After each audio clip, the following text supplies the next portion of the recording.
Okay, ladies and gents, welcome back to another episode of Play Like a Pro.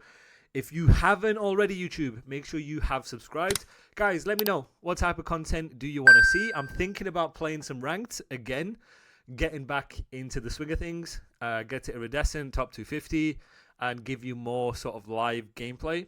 I was thinking about it, but let me know. Also, let me know down below, what players do you want to see for Play Like a Pro? I'm thinking of doing this man on your screen, Celium.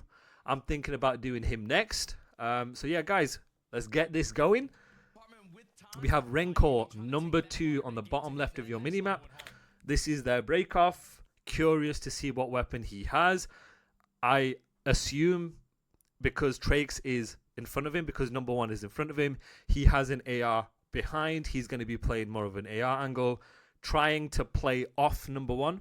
If number 1 is going to be pushing forward and soaking up all the pressure and giving number 2 information, RenKor is just going to play off that, put his weapon in a position of power, play to trade, play to take fights on people who are weak.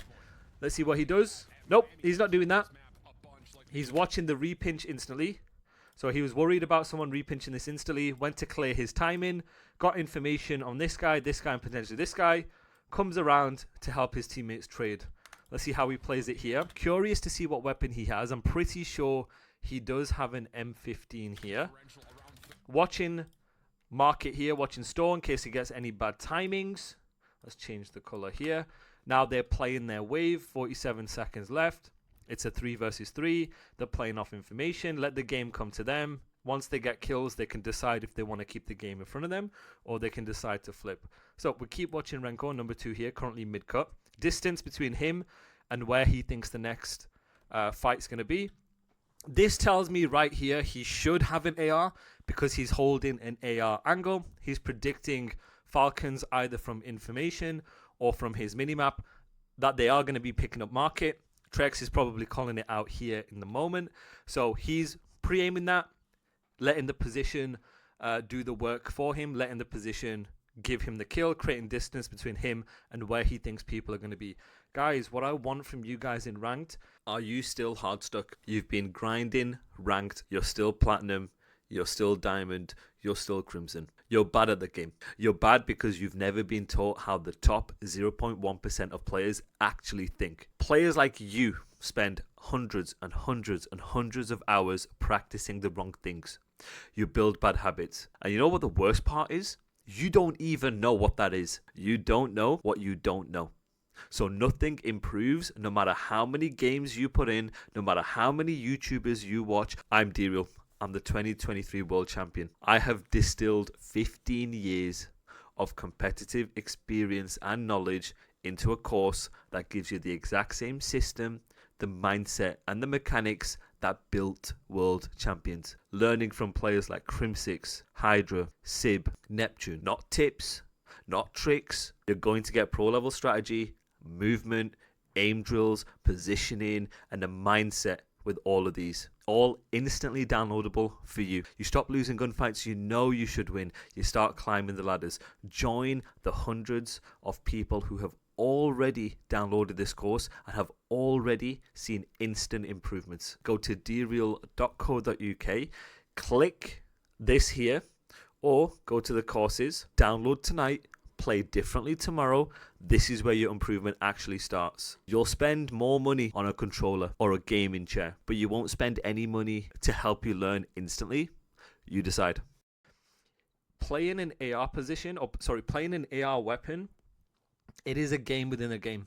Once you know where someone is, or once you assume or predict where someone is going to be, either from the spawn system or either from a piece of information, unless you're going into trade, unless you're trying to take a one shot or you're fighting with a teammate, think about when you're playing your one kill, how can you position yourself in a way that gives you an advantage with the weapon you have?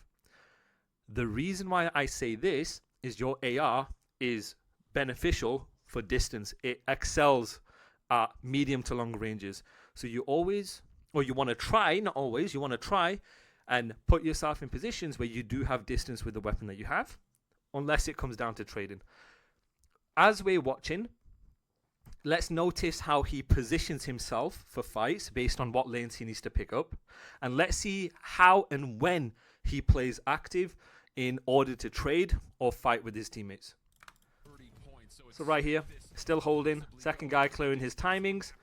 Gets bad timing on market because he was worried about the repinch on the plane. He's still continually trying to hold, taking fights. Yep, as we see here. He has an AR out. They have numbers, 38 seconds left.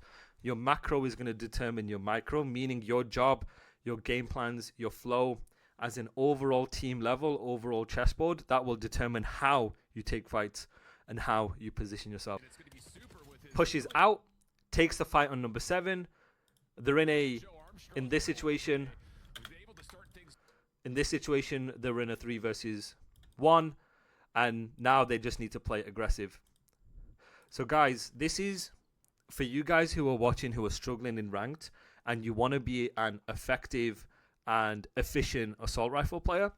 Understand when you need to prioritize playing your position, which is either a power position or a good spot that gives you distance or a head glitch in your fight. And understand when you can get more aggressive to get involved with the game and trades. At the end of the day, guys, Call of Duty is a game of numbers. Once you have numbers, you can stop playing this selfish way to guarantee your 1 kill and start playing more selfless. Anytime you position yourself in a way that increases your percentage chance of winning that gunfight, either through cameras, through head glitches, through distance, through power positions, that is more selfish. The reason why it's more selfish is you're focusing on winning your fight. You're being selfish to win your one. When you take into account the rest of your teammates, and then you start taking into account your numbers and your game plan and your flow and all of these different fundamentals, then you start being selfless. In this situation, as they're in a 3v1, if they trade, which means they go 1 for 1 like this, they can win this wave. The reason why you can win this wave, or the importance of winning this wave, is then you can play the next best position to use the advantage you have to get the next set of kills to then soak time the entire way. So in this situation, when they're in a 3v1, as an AR player, you go from being selfish to selfless. Your job as an assault rifle is balancing that game of when do I be selfish to then open up the map for my team, win my 1 kill, open up and clear lanes, versus when do I balance in the other way to play selfless. To give you guys an idea of this, my dear friend and ex-teammate Priester always aimed to be on this side of selfless. And it's a double-edged sword because it's also a good thing and a bad thing. When you're always trying to bait for a teammate, when you're always trying to get into the trade, when you're always trying to get involved for the overall team as the first decision you make in your head, and you be selfless, it's at a sacrifice of your individual fight. You may put yourself in SMG positions. You might take fights against SMGs. You might be in a position where you're taking fights against multiple people. When you're too selfless, you then stop getting kills for yourself. When you stop getting kills for yourself, it ends up being like a feedback loop. The less kills that you get by being selfless, the more the overall team will potentially suffer because there's less kills, less space, less open areas of the map, and less good positions. As an AR player, you have to balance being selfish, meaning how can I get my kills, because that gives you space, and selfless, meaning once I've got these kills and space, how do I then trade efficiently with my teammates to get into the play? So you see both here. Now, what we see right here, guys, 30 seconds left. He has an assault rifle in market. I have seen a lot of players do this. He does not have the weapon of choice in this position.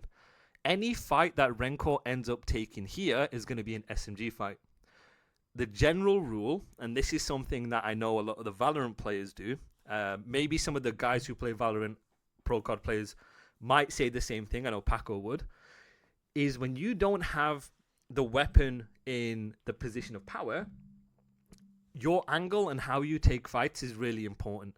either when you don't have an advantage or you don't have the position or the gun.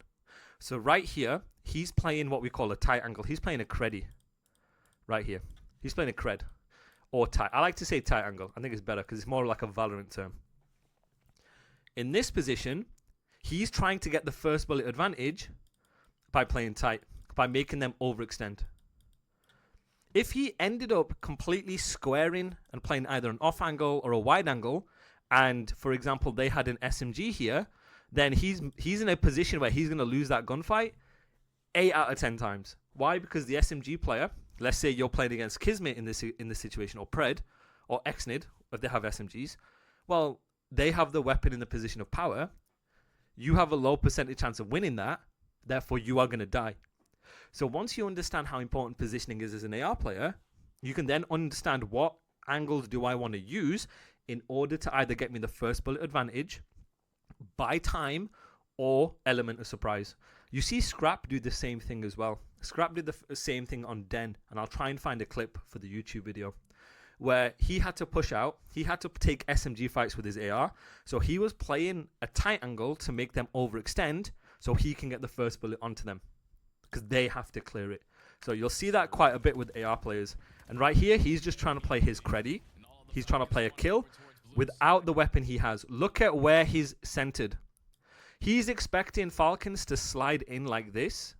When you don't have the weapon in the position that you are in, as in you don't have the right weapon for the job, the angle that you choose is really important to try and get you that small advantage.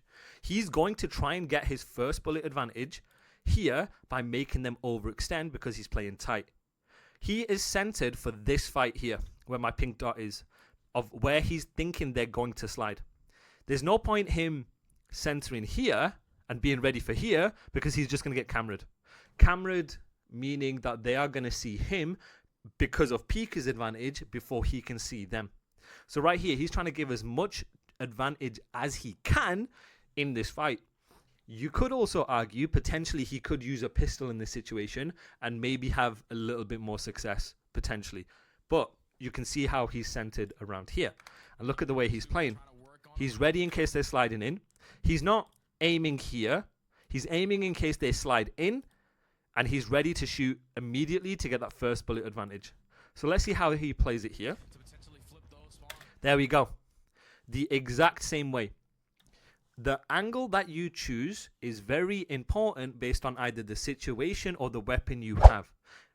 Same thing in Valorant for you guys who play Valorant. Again, you play your tight angles when you don't have the weapon in the position of power or you are at a disadvantage.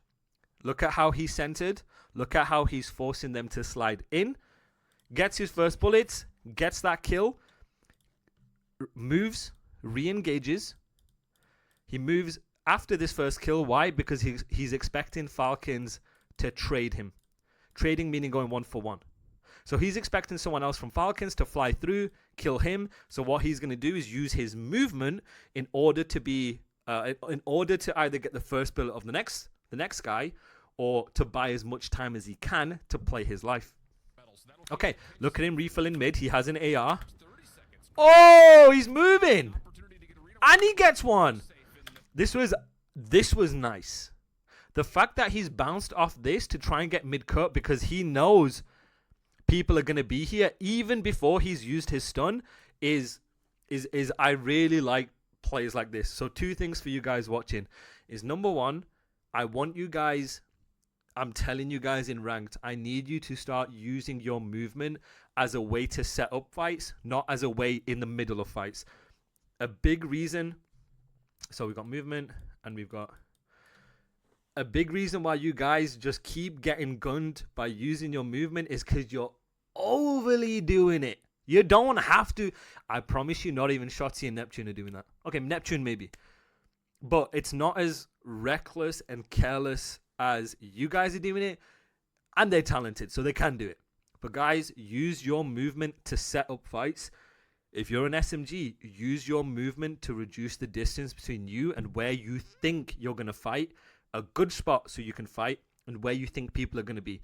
The same thing here is RenKor comes off spawn. He predicts where you could be. looking at his minimap based on either your kill feed, the wave before, gameplay, all of these different things to predict, okay, I think Falcons are going to be here, right? He's using his stun, and this goes to point number 2.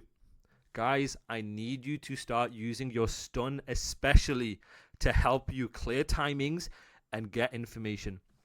Guys, when you stun, you stop a regen of an opponent who's weak, and your stun tells you exactly how many people have been stunned.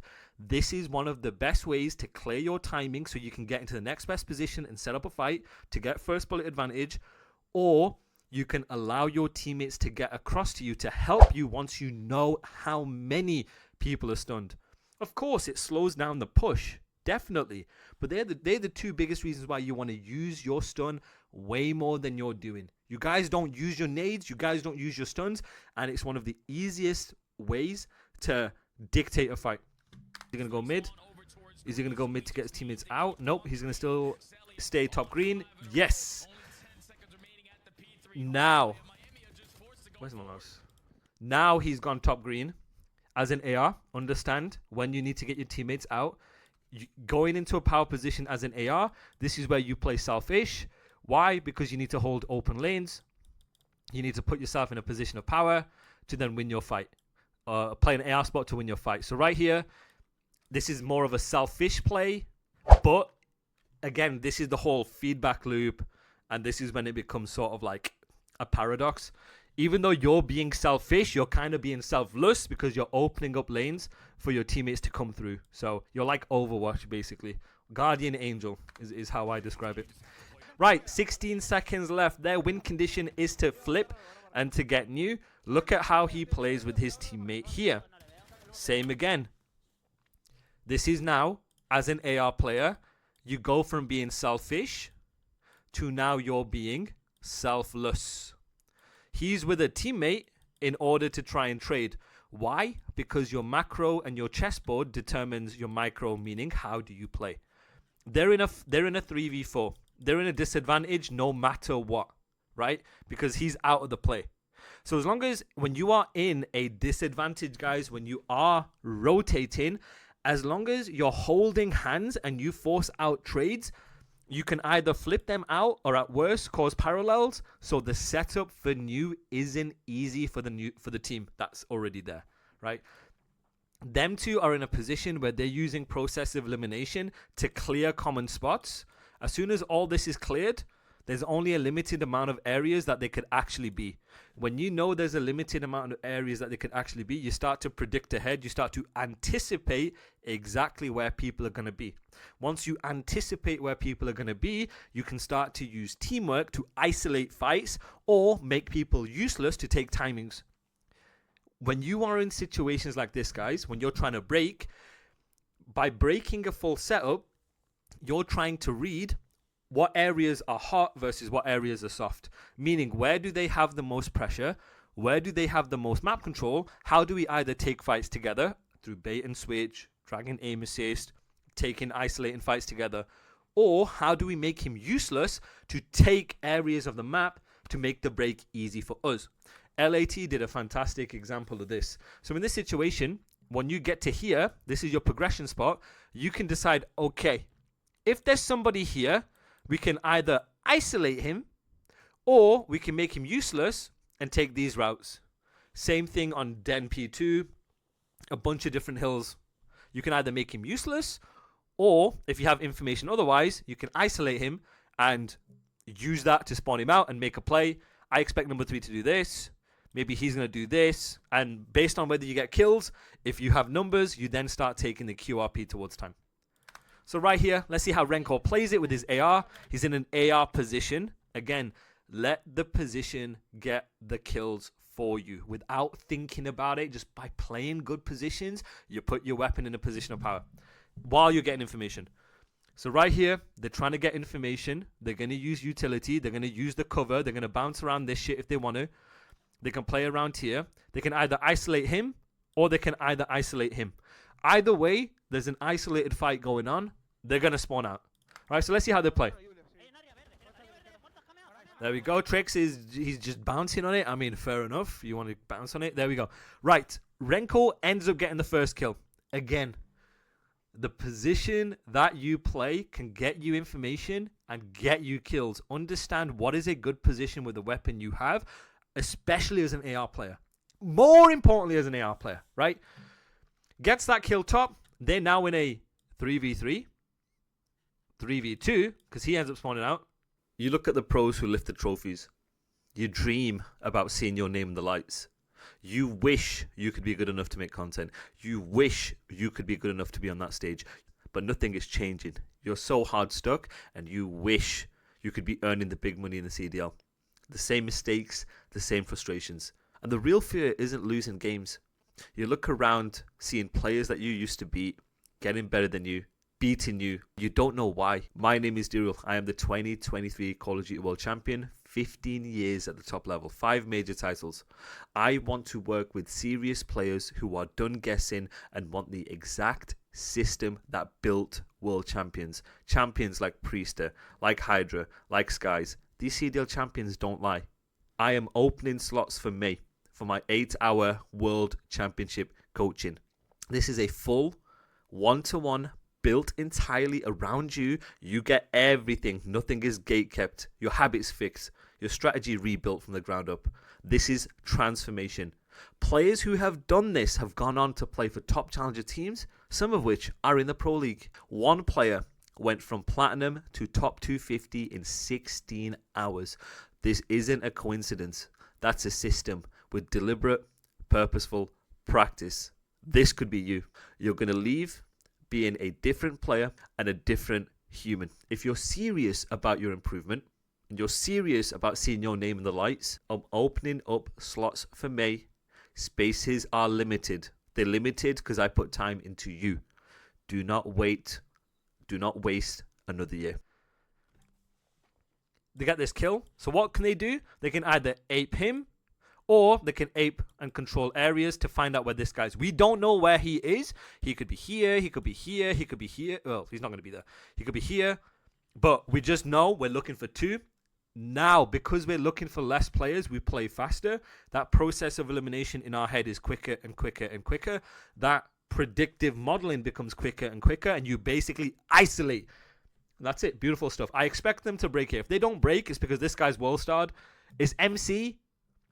He's really good. If there's one person who can world star, it's probably this guy. Right, let's see if he world stars.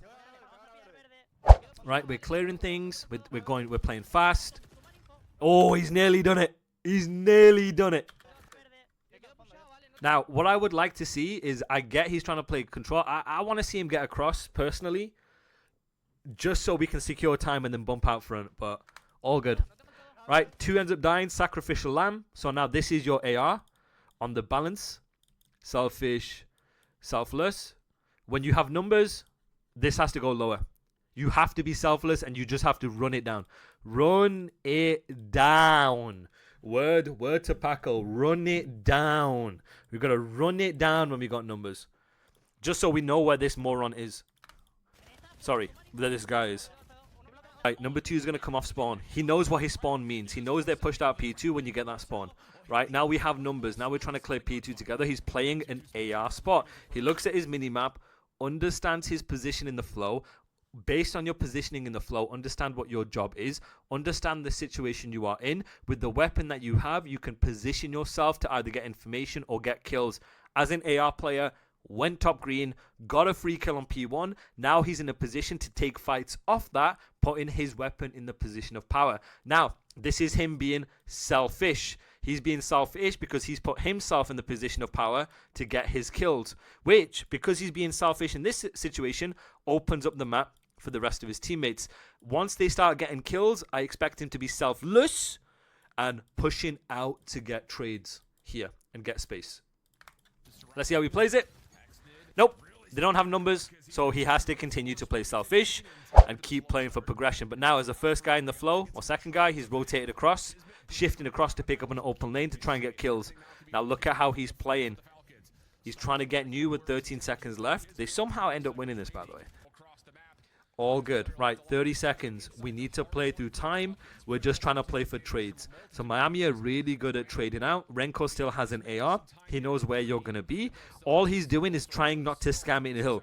Guys, if you are in the hill, I do not want you dying first. I will lose it if you die first. So he needs to not be the first guy to die here. Now he can die if he wants. He's not the first guy. And he's like, oh, I'm going to trade now. Right. They have to play ahead for this P4. He has to play ahead. He doesn't know. He's looking for 2 people here. Right now we're looking for 1 if we're counting the kills. Remember, count your kills in the wave. It tells you how aggressive you can play and how much risk you can take. Now he's thinking, right, we've got everyone. Doesn't realize number 6 spawns there. I'm not going to realize it, to be honest with you. We're all human at the end of the day. Thinking they've all spawned out. Now, once you don't have, guys, when you don't have numbers in the hill, I am begging, get off. If you don't have kills and you don't have control, please don't just sit there to die. Think about it if you're AG in this situation. He sees you in the hill, he's going to know exactly where you're going to be as he's clearing. Oh, you're not in this corner, you're not in this corner, you're going to be da-da-da-da-da. Right? Get out of the hill, please. I'm begging. Gets out of the hill, goes top, does a good job. Understands he's about to get trade, so he's just trying to buy as much time as he can. 3 and 24, 40 seconds left. Now, Miami have to break. First guy taking the route. Everyone else is going to take that time in. Huge kill by Super. RenKor taking a time in that 2 of his teammates have opened. Gets to a good position. They've got 3 ARs. They turn around. They know exactly where you spawn in. So play the next best position. First guy has a free life. Number 2 playing a head glitch with the weapon he has. Plays to trade.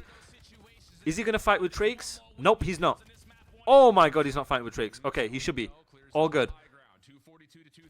He's making them overextend so they can team fight. And there we have it. Bob is definitely your uncle. GG's. There we goddamn have it, fellas. Sheesh.